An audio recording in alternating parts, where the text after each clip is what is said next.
We've all made mistakes in our lives. Some people have paid consequences in different ways or actions in different ways, but everyone's redeemable and deserves to have a fair chance at being successful and having a career.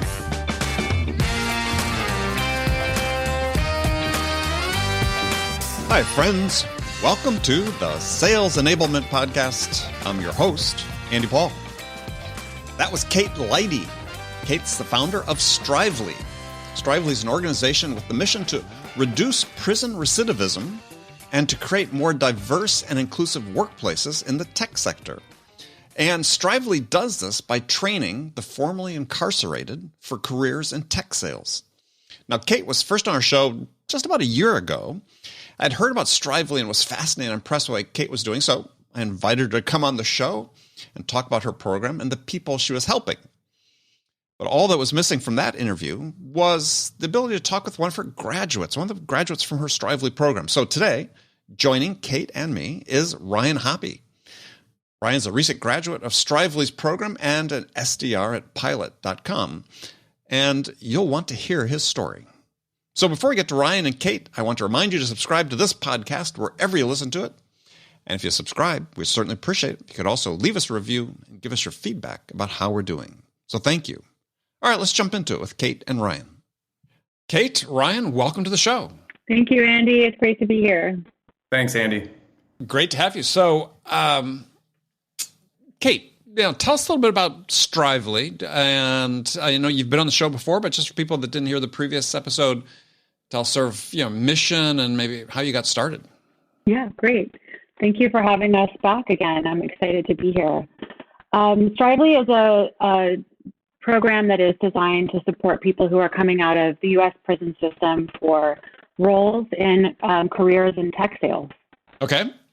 And I mean, it sounds like when we talked before, the mission was a little bit broader though too, is creating a more diverse workplace in the tech sector. Absolutely. And we do support other people outside of that singular mission, people who have been victims of human trafficking, people at risk for homelessness, but the core of our mission is to support people who have experienced prison or are justice impacted. And so how did you get inspired to do this?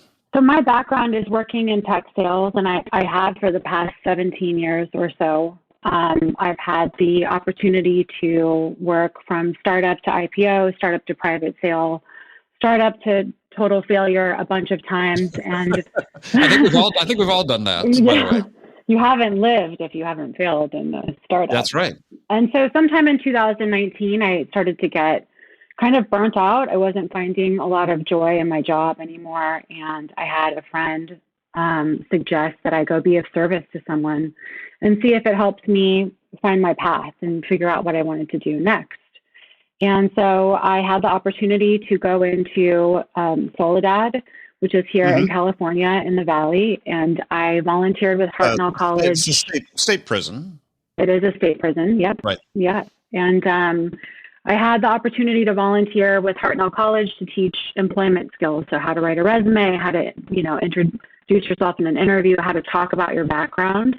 And I immediately saw a room full of talent. I thought, these guys would be great in sales. They would be great in tech sales. And so I thought someone should start a nonprofit, not thinking that it would ever be me. You, right?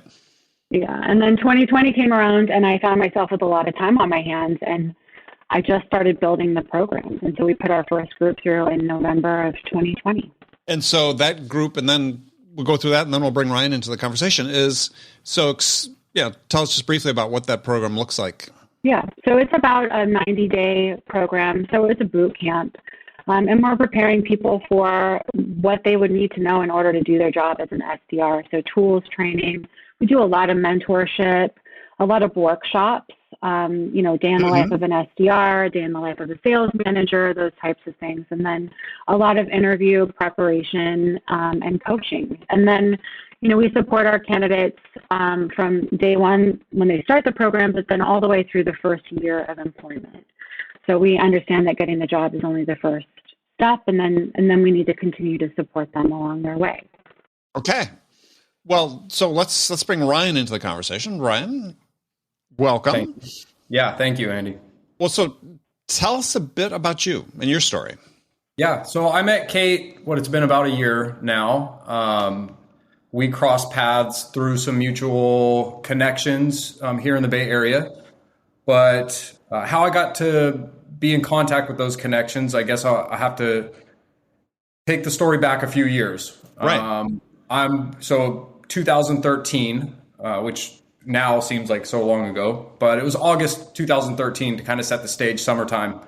And I had been out, I work, I used to live, I've been listening to your podcast, and it's kind of a common theme. I like that there's a lot of talk about sobriety and with tech sales and that. So I was working and working for the weekend, right? Just work hard during the week, party during the weekend. And like any other weekend, I had just been out having a good time and went out Friday night. Don't remember getting home, woke up in my bed somehow Saturday, right? And then just went back out, just like it was every weekend was kind of the same thing. Find the next place to go have some fun, and spent Saturday drinking. And I got in my car and ended up driving myself home. And the thing about that night is I didn't make it home that night. I woke up in a hospital surrounded by ICU doctors and nurses. And so I had no idea how I got there, no memory of an ambulance ride or anything. But from that point, it would be 6 years, almost to the day, that I would make it home again. And so what happened is I had gone out and drank and got in my car and drove myself home and crashed. And as a result, I was sentenced to 10 years in a California correctional facility. So let's talk about the crash if you can. Was another car there? Other people hurt? What happened? Yes, Andy. There was another car. It had 4 people in it. People were hurt. They were injured, and one person lost their life. Oh, geez. And so I was facing felony DUI, vehicular manslaughter. And so what ended up is I was sentenced to 10 years. And when I arrived to jail, I learned immediately that it was sink or swim, right? It was nothing. I didn't know anyone before that had been to jail or prison, so I didn't really have anything to prepare me, right? I'd seen stuff on TV and in movies, but the real thing is nothing like that. And so just take a couple steps back. So were you living in the Bay Area at this time? Sacramento. Okay. Yeah. And how old were you? 28. 28. Yeah. And what work were you doing at that time? So I was working for a family company. The nature of it was a little bit sales, but it was mostly construction and land development. Right. And that was, I think, at the core, to kind of zoom out, really unfulfilling for me, right? And I had struggled with addiction. So something from since I was 16 years old, I struggled with addiction. It's in my family. Right. It's something that I didn't know that I was just repeating a cycle. It's just that I now had consequences that were just greater than anyone before me in my family, right? I had actually done something where others had been hurt by my addiction now. Right. And so you're in the hospital.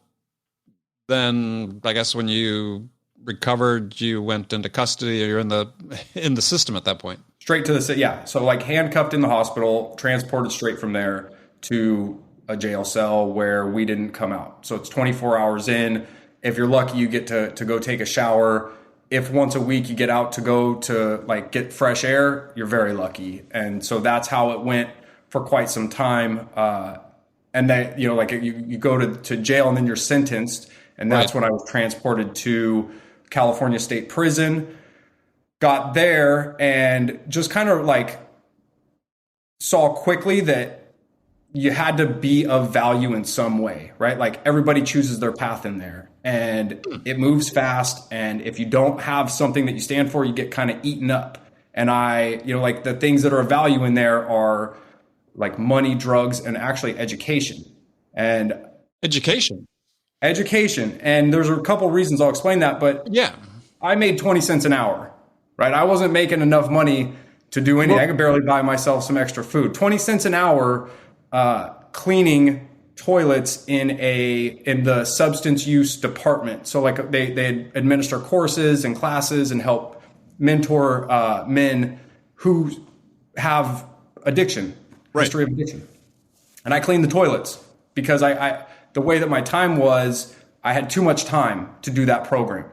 But I wanted to be around it because I just wanted to be in a positive environment. So I offered to clean the toilets. I made 20 cents an hour. So, and just also for my information, so when you were sentenced to 10 years, was this, you knew there was a possibility that, early release based on, certain factors?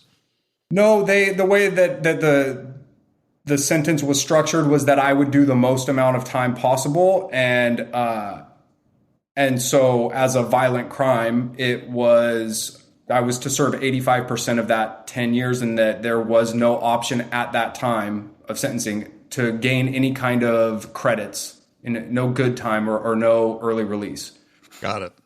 Yeah. So you're in prison and you've got these sort of multiple traumatic things to deal with. One is the fact of the accident and the fact people were hurt, and the fact you're in prison, but then also the addiction.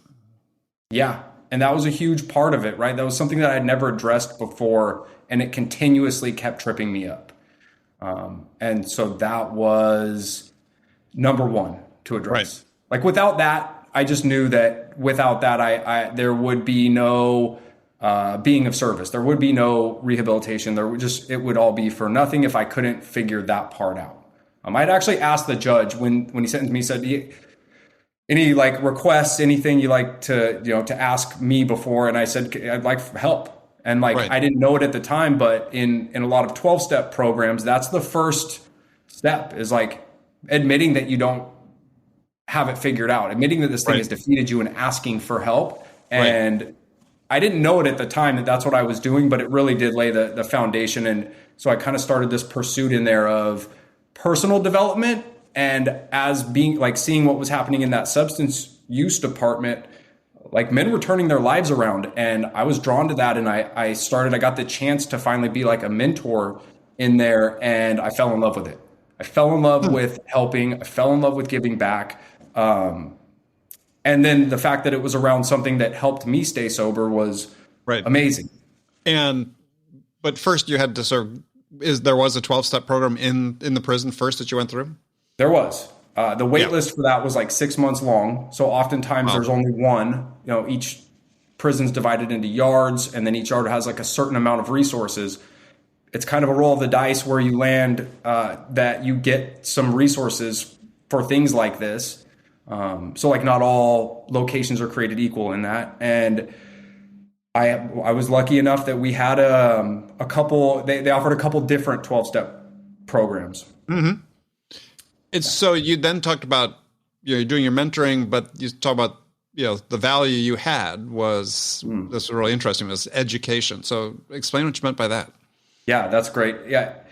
Prison is driven. I mean, there's a lot of negative things in there. It's really easy to get caught up, get swept away in the negative, but there's this small fraction where like people do want education, and they want it because they seek it, because they know that long term it's going to help them. But also those credits can get you out sooner.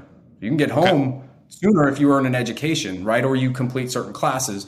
So I saw that, and I wasn't going to be any shot caller anytime soon, right? Like that wasn't my destiny. So I saw, hey, this there might be something here. I've been through college. Now I'd attempted 3 times and failed horribly, right? Like I went to 3 different colleges, but I knew the system. Like I knew how to navigate. I got good grades in high school. Like I applied, I just knew how to take tests and how to study. And that came in handy as certain opportunities came up. One in particular was an entrepreneurship program, pretty well known in the US. And they came in and offered to bring the program to where I was at. And I was fortunate enough to facilitate that first group.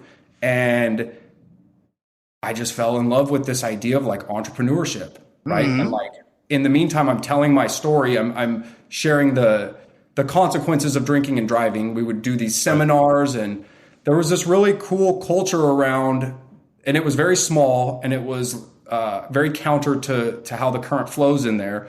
But it sort of opened up that, like, I started becoming infatuated with like entrepreneurship in San Francisco and the Bay Area and what was going on there. And I just, over time, there's a lot of time to think and study and, in there. And I focused my sights on like, how do I get to the Bay Area? And also there's something about San Francisco, about the Bay Area, that is favorable for people with records. If you're looking for jobs, there's more companies here hiring than a lot of other places. They've kind of laid the groundwork. That are willing to look past the past and look at the person and the potential they bring to the job.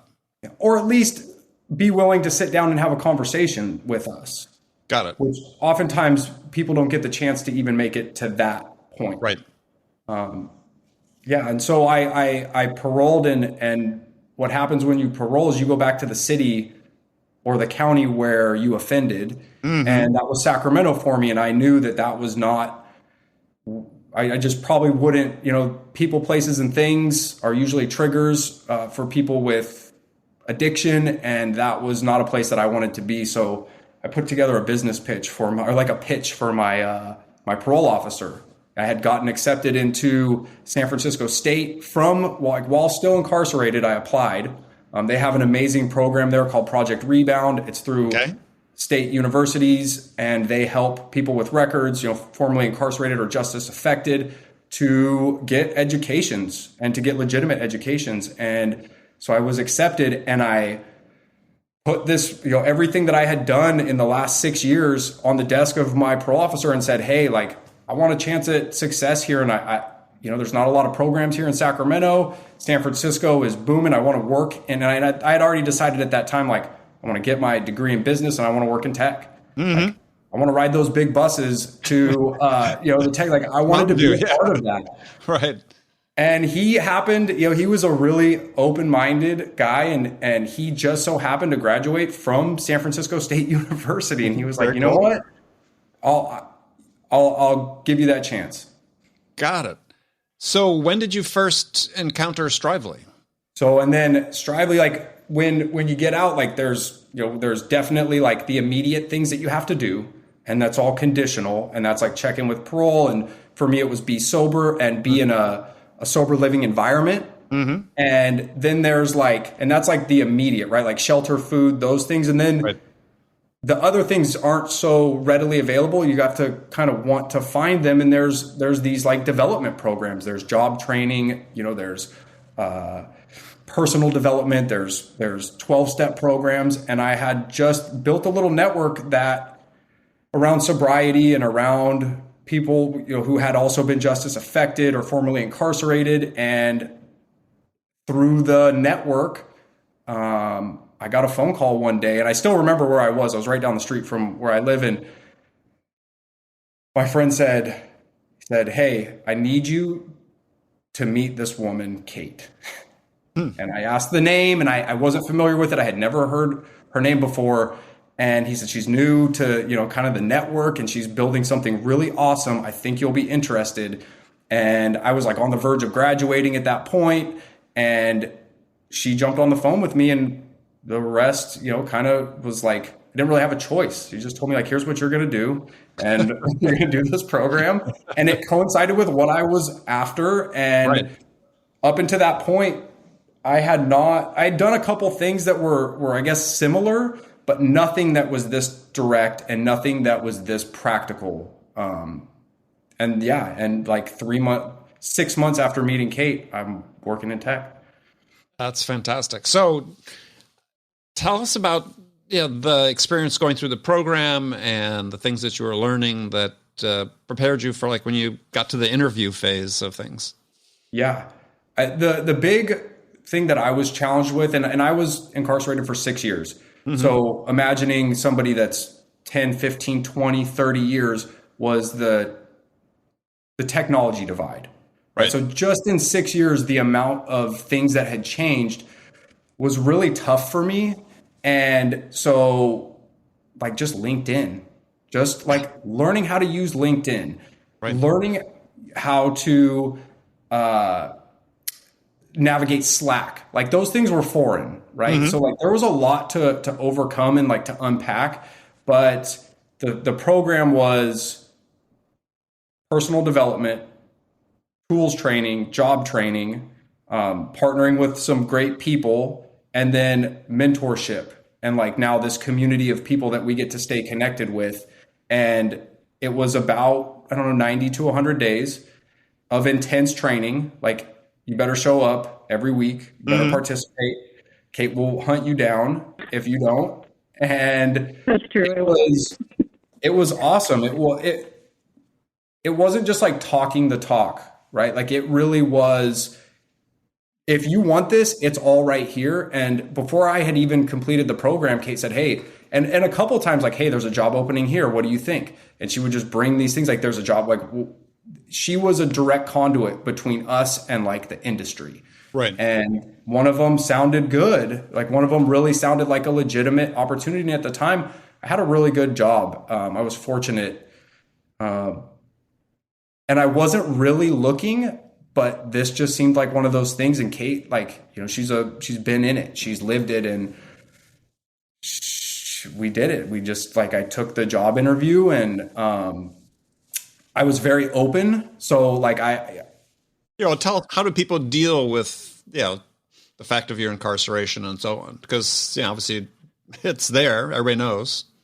Everybody knows. You can't really get away from it. At one point or another, it's going to get talked about. Mm-hmm. And if it doesn't, it's just going to be an awkward gap in your employment that doesn't get explanation. You're probably not going to get hired. Right.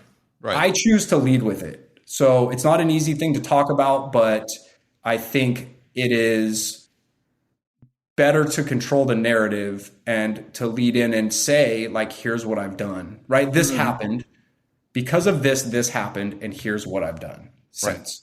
Right. And I did that first call. So first call I had was like a 30-minute coffee chat with my manager, my now manager. And at the end of the call, I thought probably a little bit awkward to lead in, like, hey, I'm Ryan. Nice to meet you. This is what I did. We built a connection. We talked, shared what I've been doing. And, he shared what the company was building towards. And at the end, I took 5 minutes to address it head on and just said, hey, look, I'm pretty sure you know this by now, but I just want to address it. I want to talk this through and let you know, like, where I've traveled since that choice that I made that night.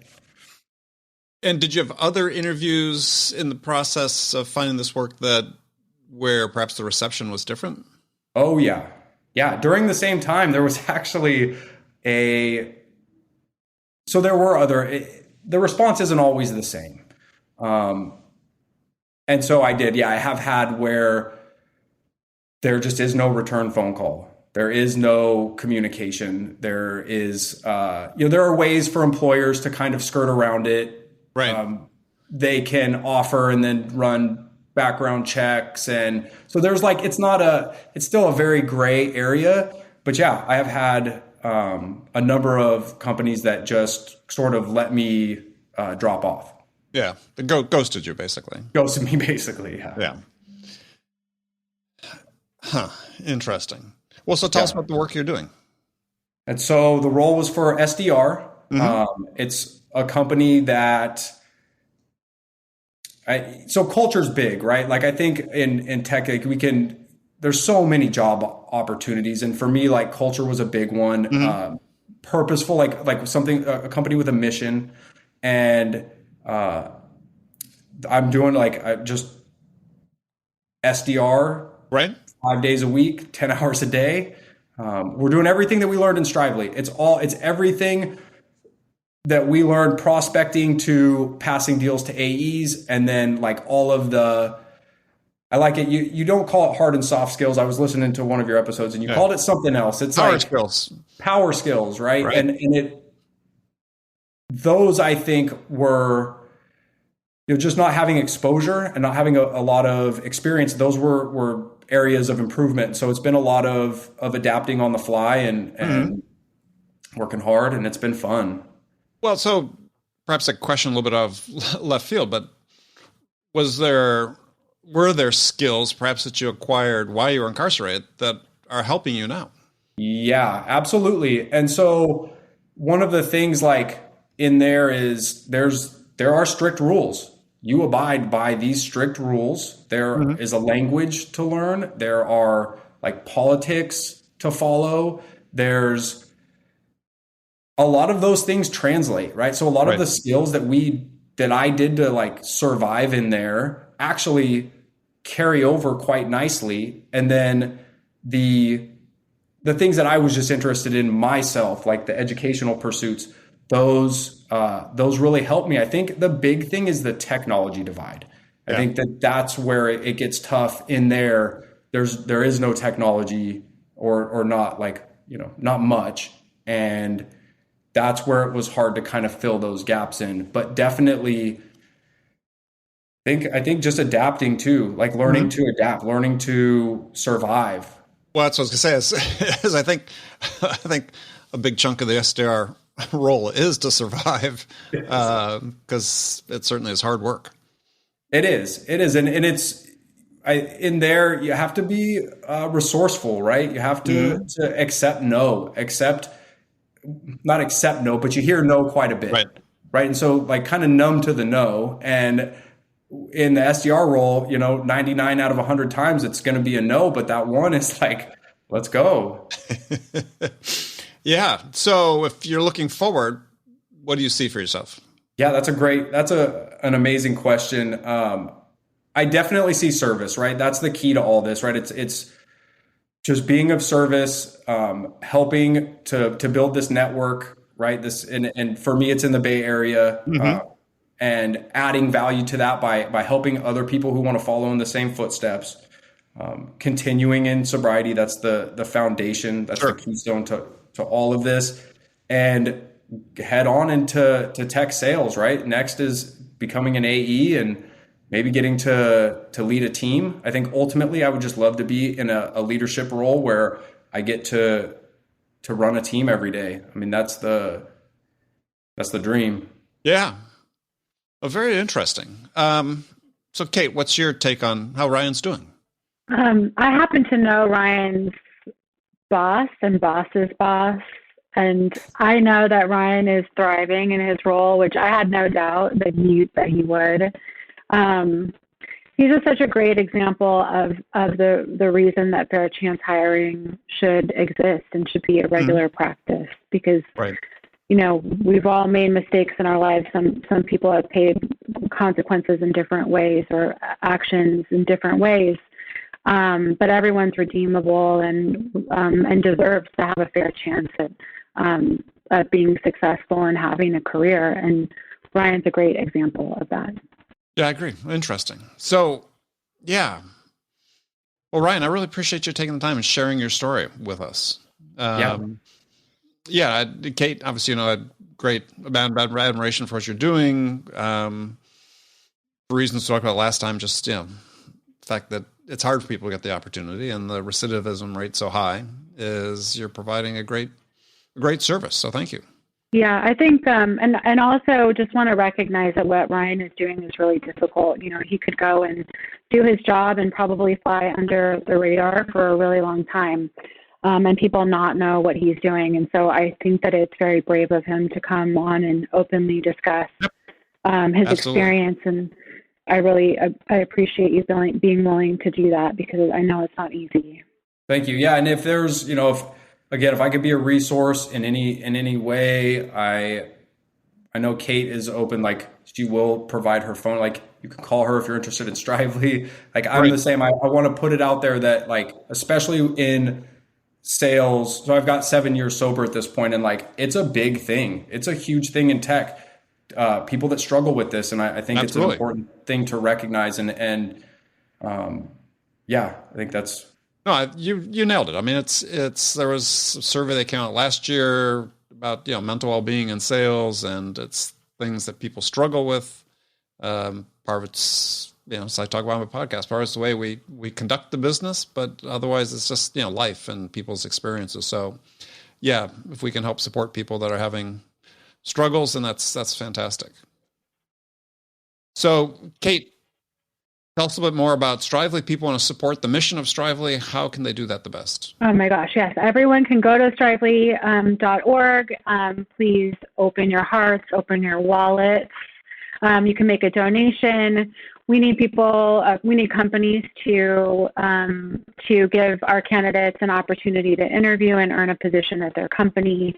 And then really excited because we have our first annual fundraising event coming up, the Strively Pitch Lounge.